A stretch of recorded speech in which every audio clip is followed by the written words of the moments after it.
an obvious cue. All right. Hey, everybody. Rebecca Pepin here, standing by with our political analysts, Daryl Carter and Eric Stanton. I'm going to go ahead and get right into this. Daryl Carter, let's talk a little bit about this election cycle. It has been kind of an unusual year. I guess that is a way to put it, with a candidate jumping into the race late, with a candidate coming back after a 4-year hiatus. Talk to me a little bit about what this election cycle has been doing to the American people. It seems like everyone's a little on edge. I think a lot of people are on edge from Maine to Hawaii, from Alaska to Florida. People are dealing with, I think, real trauma in this case. I mean, they've been whipsawed by how things have changed so quickly, from Joe Biden being the presumptive nominee going into middle July to the vice president becoming the presumptive nominee and then the nominee. And so you combine that with all of the activity around these elections, from the presidency to the Senate to the House to the local elections at the state level. I think a lot of people are just like, what is happening? When is this going to be over? When can we get back to our lives? What is this going to mean for my pocketbook going down the road? Talk to us a little bit about that, Daryl. Our pocketbooks. What are people looking for in a candidate? And do you think either of these two candidates can deliver? I think the American people want to know which candidate is going to be the best for their homes, for their families, for their bank accounts, for their jobs. Because at the end of the day, our elected officials are supposed to be there to represent us and not represent themselves. And so people want to know that, what are you going to do about grocery prices? What are you going to do about home prices? What are you going to do about interest rates? And the fact of the matter is that both candidates and their respective plans will increase things like the deficit. On one side, there will be more government spending to do a slew of social programs. On the other side, there will be even more government spending for tax cuts and things of that nature, along with risky tariff policies that are going to only be passed on to the American consumer in all likelihood. So the American people are just trying to figure out who's going to do the least damage to me. All right. Thank you very much, Daryl. Now, Eric, I know we have talked about this at length, the economy, the economy, the economy. Daryl just addressed that. Let's move on to immigration.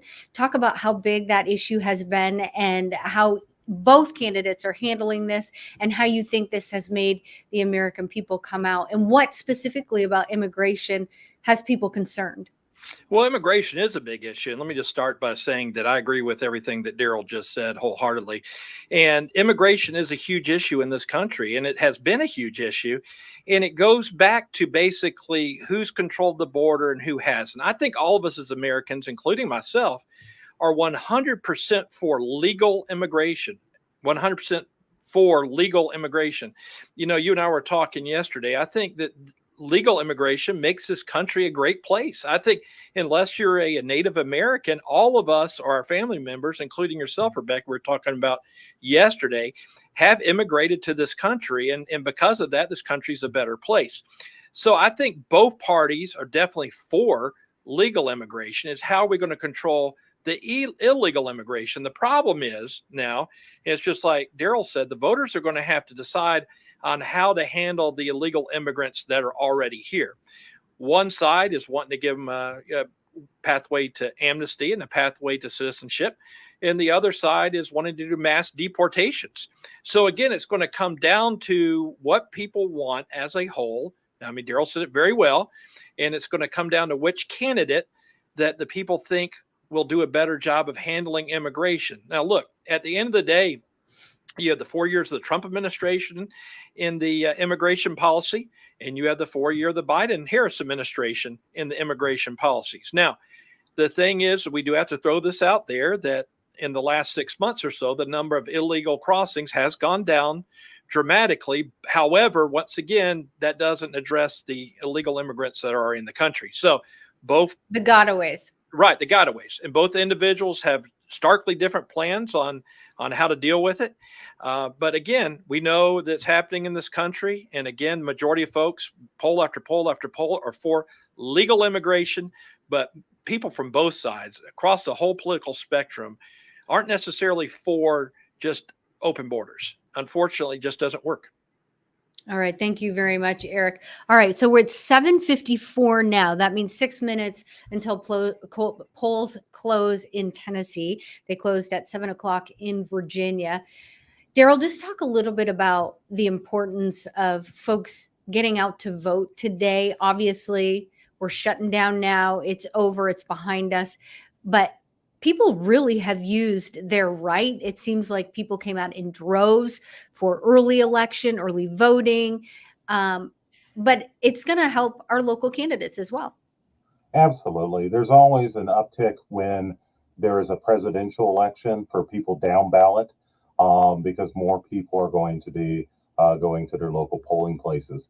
For us, I think it's incredibly important to have people involved in decision making about who represents us at the local level, because we talk about the White House and we talk about Congress, but so many things in our daily lives are impacted by what is done by counties, by cities, by the state government. And so it's incumbent upon us to make ourselves knowledgeable about the issues that are facing our local communities, to be active participants, to know who is on the ballot and what they propose to do versus somebody else. Because at the end of the day, we have to live in these communities. We may not have to live in Montana, or we may not have to live in California, but we do have to live here in Tennessee. And so for our people here to become knowledgeable about what is taking place, I think is very, very important. And all too often people overlook those races, whether it be school board races or county commission races, or there's something else that's elective office. They need to get involved because these people represent them, and they're appropriating and spending money and on their behalf. And often we don't get the best candidates because we have a smaller number of people contributing, their votes in that particular election. So we could probably have better results if we had more people that were active at the local level in terms of our politics. Daryl, let's talk about the bigger picture. This has been a truly divisive election cycle. So much going on in our country since COVID, since natural disasters happening. And then these two political candidates in general seem to be polar opposites.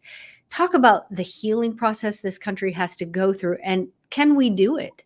Well, I do think we can do it. I think we have to be optimistic about that. The fact of the matter is that the country has been through hell for quite some time now, whether it be economic issues, issues over war and peace, issues over, Democratic and Republican candidates for office or office holders. And so what we need to remember is at the end of the day, we are all Americans and we have to live here and we have to live with one another. And that's important. And so we have to be a little bit optimistic here about where we're headed. And we also have to recognize that, our political enemies, as we see them, are not real enemies. They are people with differences of opinion that need to be heard on both sides and in the middle and everywhere else. And so we need to practice the golden rule here. We need to practice what we preach in our churches, and that everybody and every human being has value. And that does not change because they have a D or an R next to their name.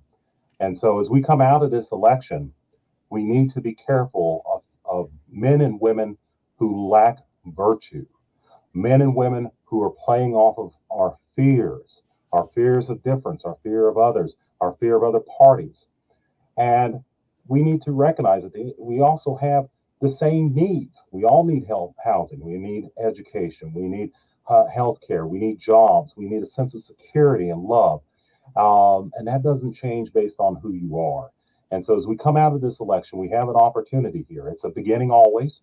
You must know it, I must know it, our communities must know it. It's a beginning always. And so we make a choice every day, whether we're going to be on the side of the angels or whether we're going to go down to the pit with the worst instincts and the worst actors in our communities. Daryl, that was so well said. My goodness, I have goosebumps. I agree. If you go in a lot of neighborhoods, you'll see on one side of the street a Trump sign, down the road Harris wall sign. And it's true, these are our neighbors. And so there is a long road ahead, but it sounds like we can do it. But we kind of have to have that mindset that you're sharing with us. Absolutely. We are all human beings at the end of the day. Eric was so right on the issues regarding immigration. I would only add, and I'll do it for this purpose. When we talk about immigration, he's correct. We have to have borders that are enforced. But all too often on this issue, for example, which has been big in this election, we don't often talk about these people as what they are, human beings who are often escaping horrific circumstances. We often make it sound worse than what it is in terms of their motivations. We can do better than that. And so the person in Johnson City, the person in Asheville, the person in Sacramento, California, they all have that in common. They're human beings who deserve dignity and respect, regardless of their political viewpoints. And so the tribalism that has infected the American body politic over the period of the past 20 years must be done away with so that the country can heal and the country can move forward. And I think the best way to do that is not who's on the ballot at the top. It is by having people in community after community after community that says, you know what, that's not acceptable here. We're not going to tolerate that here. We're only going to engage people in ways that builds the community instead of tears it down.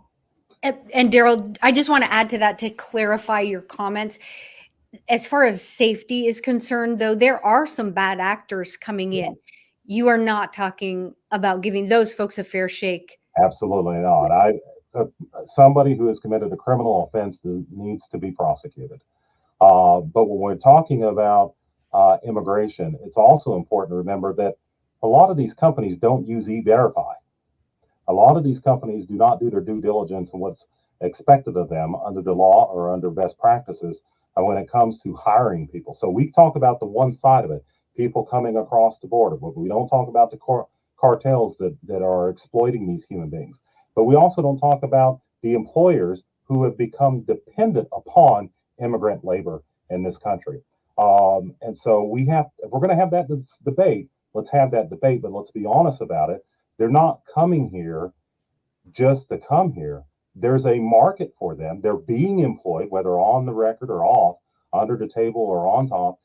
They're being employed. If they weren't being employed, we would have a very different conversation. So we need to recognize, okay, we have security needs, we have intelligence needs, we have human rights needs, human trafficking concerns, we have drug issues. We think all those things are true. And that's what's, I think, in part the problem here is that we want to reduce these things as a society into these really kind of soundbite type of framework. But this is really complex stuff. And so we need to have a border policy that enforces the border, true. But we also need to make sure that business is doing what they're supposed to do. Because if they're not doing it, then how can we enforce the rest, right? Right. So that's an issue. And by the way, when these businesses are not enforcing or adhering to the law, then you're having illegal immigration into the country that allows for those very human beings to be exploited once they get on our side of the border. So it's a complex issue that needs a thoughtful response. And people from business, from labor, from both of the parties, the states that are predominantly impacted need to be at that table to have a meaningful conversation that doesn't play off of, humanitarian concerns or plays off of, fear, but says, okay, we got a problem here. How do we work it out in the best interest of the United States, but also in a way that reflects who we are as a country? And Daryl, this legislation has got to be tied to nothing else, immigration based only, to hash out issues specifically related to that. It seems like when you get to Washington that it just becomes a game of what can I add on to this to slip that through. And it's really become, as a voter, it's tiring, it's tiresome, it's old. I think the American people are tired of both of the political parties just in general. And I think they're tired of those types of games that are happening on Capitol Hill every year in which legislation is either killed in committee or never makes the floor because one party thinks it's to their disadvantage.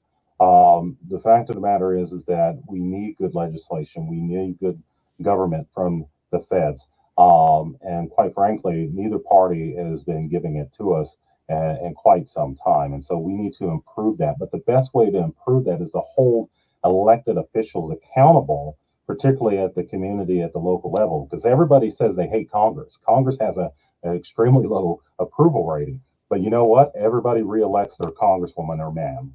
And so, getting elected to Congress for probably, 95% of the House districts is a very safe bet for most of those members. So we can't have it both ways. We can't hate it and say they do nothing for us, but no, we're going to reelect them. Sure. So we need to be more active in our politics. And by the way, just one final point on that. We all say we hate politics, but politics is really a part of everything that we do. Think about it, Rebecca. If you want a raise from your boss, do you go tell your boss that he stinks? Probably not. You probably go to them and say, hey, you've lost some weight. You look good. I really agree with you on that decision. That's politics, right? And so I say that just to have a little bit of fun there, but I also point out that politics does not have to be this really ugly thing. It could be something in which we discuss the critical issues of the day of how do we appropriate scarce resources, how do we do it in the best interest of the most people, and how do we have the most effective government possible with the least amount of tyranny and heavy-handedness. Absolutely. All right. Ethan, he is my podcast expert here. Can you pull up the comments so that we can see if folks have any questions? Because I'm not seeing them. All right, guys, if you're watching this broadcast, please weigh in with comments, questions, concerns, and we'll ask our political analysts as well. Ethan, are you able to pull up the map of the country at this time? All right, we're going to pull up the map, Eric Stanton. I want you to take a look at it, and I want you to look at the numbers and just give us your analysis. Give us your thoughts on what's coming in here. All right, so obviously, no red and blue, the meaning of it. I'm just checking to see. Do those all mean called? Yeah, that's what it means. It looks like. So, Eric, go for it. All right. Well, obviously, an interesting map out there. A lot of voter enthusiasm, voter turnout. The first thing that we have to just say, obviously, is the night's young.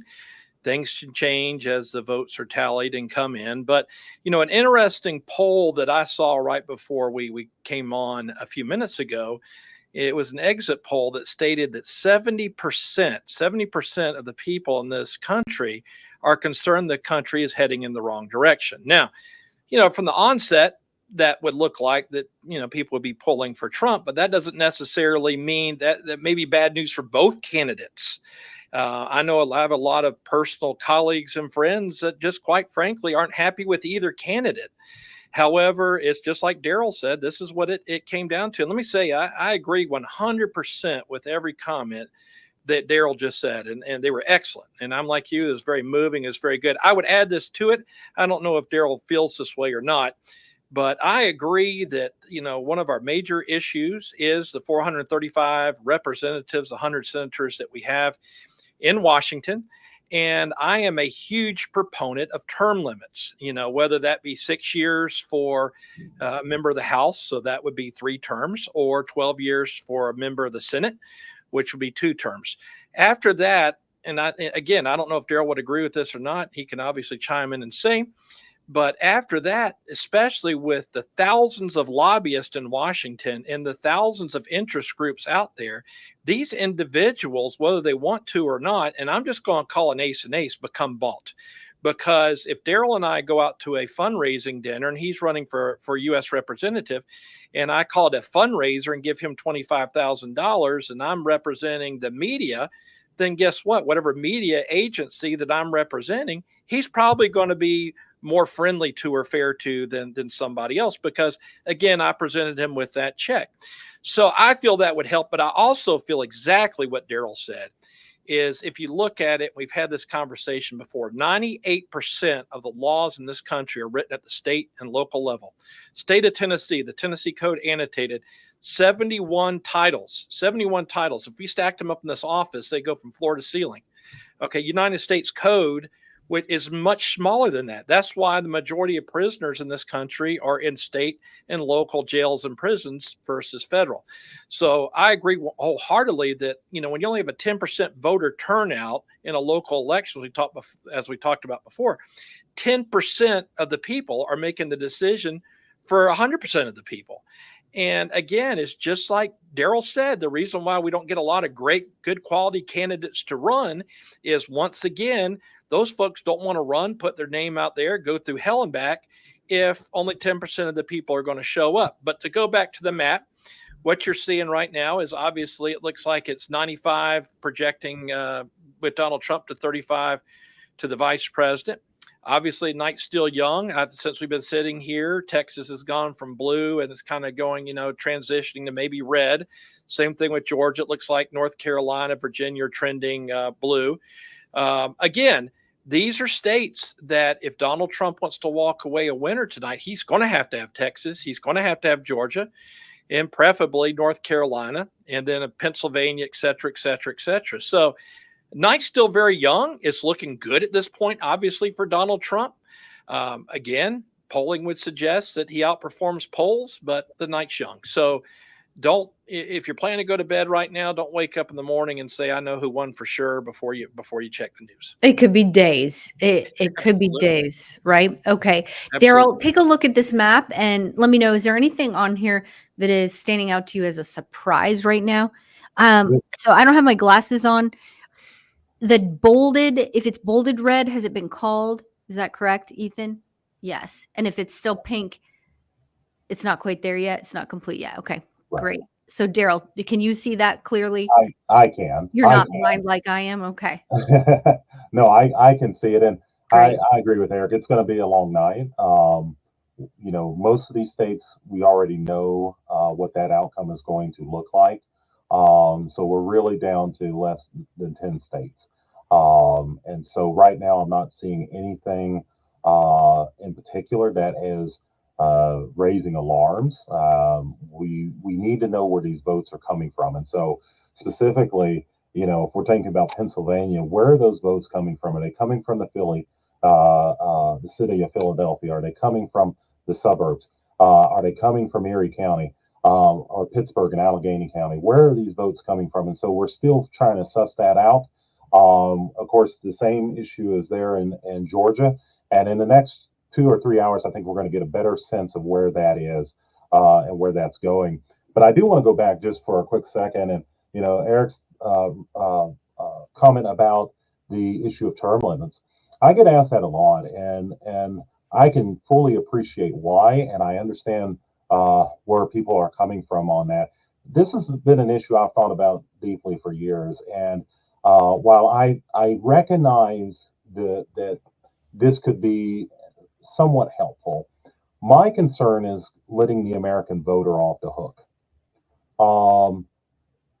The fact of the matter is that they either make a choice. They make a choice to vote for that person, or they make a choice not to vote at all. And I am concerned about such things as institutional memory. We make these presumptions about, well, this person was in business, or this person was in this industry or that industry. But government is a different animal, and that's not something you're going to get in a couple years. And so I do think that term limits are probably not the answer for us. But what I do think we can do as a country to improve this situation is, number one, we need better civics education across the country. Secondly, we need to make voting a national holiday. Make sure everybody is participating and celebrate and develop a culture around an informed citizenry.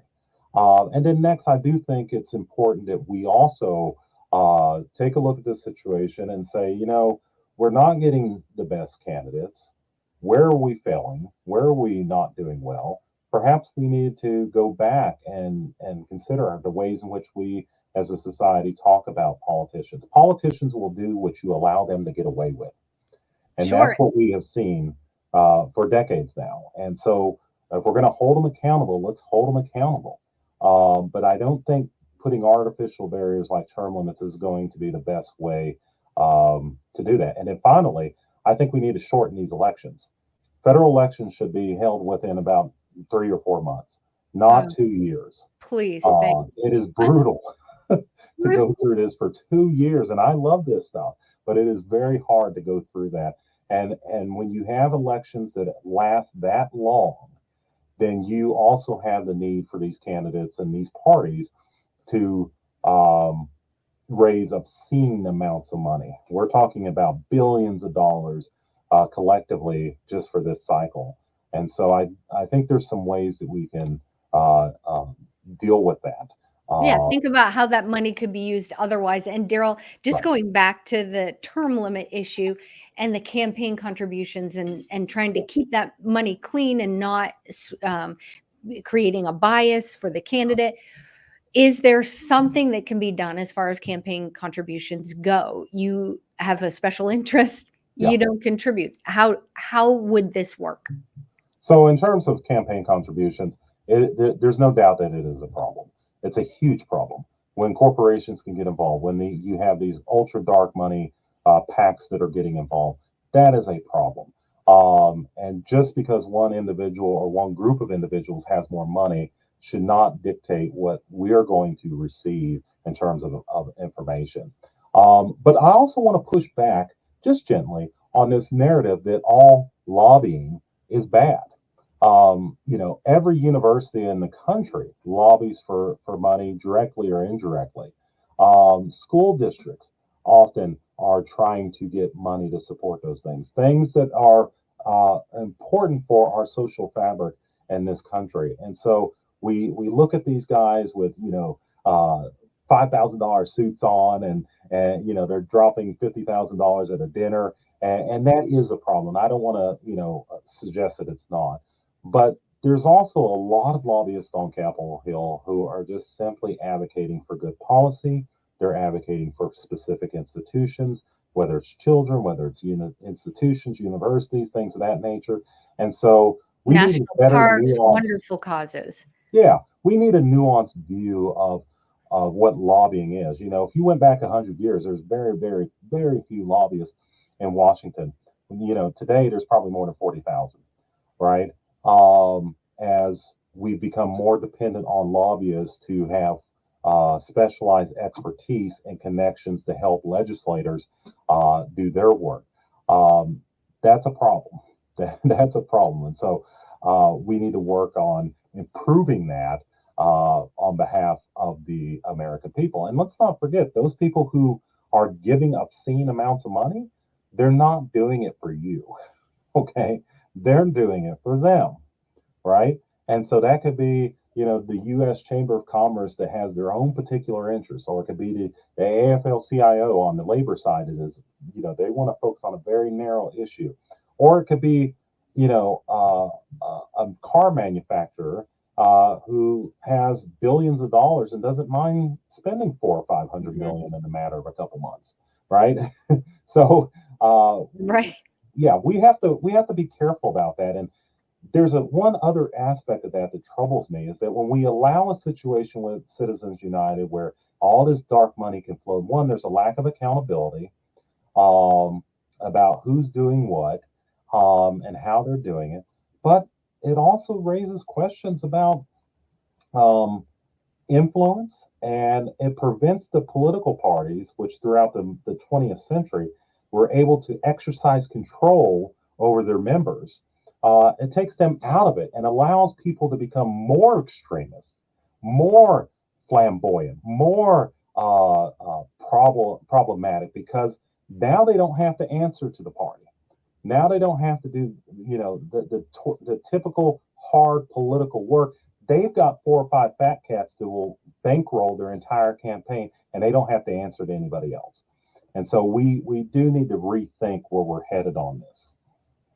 Change is needed in that department. You are absolutely right. All right, we are running out of time. Eric, sum things up for us here. Let's take a minute. Okay. And again, I agree with everything Daryl said there. And I would encourage everybody to go out to look at the site opensecrets.org, opensecrets.org. Great site. That way you can see who the interest groups are and stuff of that nature, where the money for your local politicians is coming from. And then, just like Daryl said, 100%, you have to hold these individuals accountable. Absolutely, I agree with that. And I agree too that not all lobbyists are bad. That we do have some that are they're lobbying, that are out there doing the right thing. Unfortunately, it's kind of like in my profession, in criminal justice, you have over 18,000 law enforcement agencies and over 300,000 sworn officers. You can have 17,999 of those departments do great things in a day. And then you have one bad apple, a bad department that just really makes the profession look bad. And again, we have to hold those people accountable, and we have to make examples of them and hold their feet to the fire. So opensecrets.org. Again, the night's young. Don't be jumping up and down if you're a Trump supporter right now, or don't be feeling bad if you're a Harris supporter. The night's young, the stuff's still coming in. And again, it'll probably be at least 5, 6, 7 hours before we even get closer to having a trend at this point. So again, it's my pleasure to be on here, especially with my good friend from ETSU, Daryl. And he's always a great man. Yeah, absolutely. Great man that brings great insight. And so it's good. And thank you so much for allowing us to do this, Rebecca. You bet. Daryl, any final thoughts? I just want to encourage everyone, tomorrow the sun will rise. The sun will come up tomorrow. And take a deep breath. If somebody is trying to make you angry, that's a warning sign that they're up to no good. And so I just thank you, Eric, and I thank you, Rebecca, for all that both of you do. And I'm just grateful to be here and enjoy being able to talk with you. So I wish everyone a happy election night, and hopefully the better angels of our nature will prevail. Thank you so very much, both of you, for your time. Have a great night. Thank you. Thank you.